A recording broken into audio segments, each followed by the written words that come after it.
مرحبا بكم في هذه النشرة الإخبارية العاجلة. مواطن جزائري يهز مطارا مغربيا قبل قليل. لكن قبل الخوض في هذه التفاصيل لا تنسوا دعمنا بزر لايك والاشتراك في القناة ليصلكم كل جديد.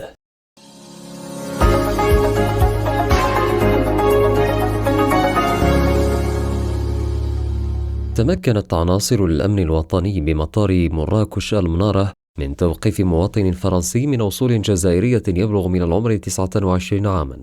كان يشكل موضوع أمر دولي بإلقاء القبض الصادر عن السلطات القضائية الفرنسية.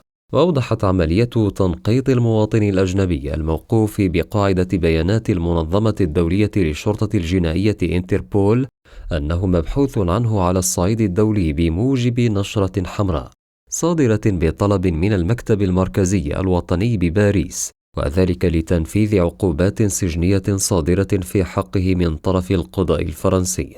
ويشتبه في تورط الأجنبي الموقوف في قضية تتعلق بالسطو المسلح على مقر إحدى الشركات بفرنسا، حيث سلب الأشخاص المتواجدين بداخلها مجوهراتهم وساعاتهم وهواتفهم المحمولة تحت التهديد باستعمال السلاح الناري.